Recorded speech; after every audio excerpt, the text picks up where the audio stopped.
กิดในสุดท้ายที่ทางเจ้าภาพนะของวัดโบสถ์โคนเจ้าของตาเลิมนะท่านตาเลิมนำประมวลบาทคือวันอุทิศส่วนวันส่วนกระเซ้าแล้วก็อ้อยยกเลิมนำประมวลสติในก็เดิมนะเราในนี้ก็คือว่าการเดินหน้าที่ของโคนเจ้านะของบางโพนะเป็นการโดยปกปักเกี่ยวกับที่มีหรือว่าอุทิศส่วนกุศลให้แก่ญาติที่บ้านจากโรคนี้ไปแล้วหลังจากโรคนี้ไปแล้วนะก็ถือว่าก็เสบียงนะก็เสบียงเรา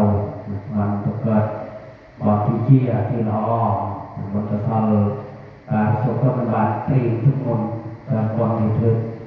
ทุกหล่อฮุกนะเงี้ยสำนักเธอสำนักเธอบ้านจะไม่ถือว่าบ้านคือหน้าที่นะ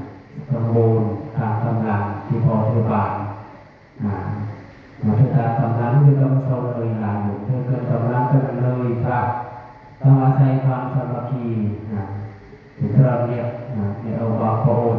ชุมชนดอกยืนจนเห็นก็รู้จากหลักไงครับเกี่ยวกับว่าตัวเองเนี่ยปรับปรุงตัวเองเลยจุดนั้นเดี๋ยวก็ปรับปรุงแก้ไขเมื่อใดเองเราได้เย้เหลือเหตุการณ์เกิดสมัยปัญหาเกิดสมัยไม่มันแก้มันปรับปรุงเรื่องสะสมตัวเองเลยก็ปัญหาถมกำบุกตัวนามีพอแก้ไขบ้างแก้ไขโดยเฉพาะการส่งจากพระก็มันการเตรียมจัดทุกหมดเตรียมตัวทุกหมดมาเตรียมประมาณทุกหมดหรือก็เรื่องยากการที่เพื่อบานอย่างเช่นก็คือว่าบานคือตามกำลังตามหน้าที่ที่พอเพื่อบานทุกกำลังเลยก็คือว่าคนมีความภาคภูมิใจบานคืออ้อยเลยแต่เรื่องการวันนั้นโมทนาบานสูงจัด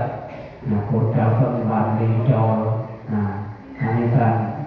ารสมัยที่ยมเคยช่วยมาทำทุกคนสะดวกสภาพสะดวกลูกมาทำระเบียบจุดระบบเจ้าจุดระบบโมโนกับทำเป็นตัวกำลังครบเพื่อการประหยัดที่มีการบริหารจัดการสมัยเขาเธอเรื่อยๆอยู่ก็เรียนแต่เรียนการมองเป็นอาการเรียนการมองเราอยู่กับพี่ก็มันบานติโคตรการโคตรเมียติอันนี้คือพยายามปรับปรุงแก้ไขตัวเองเลย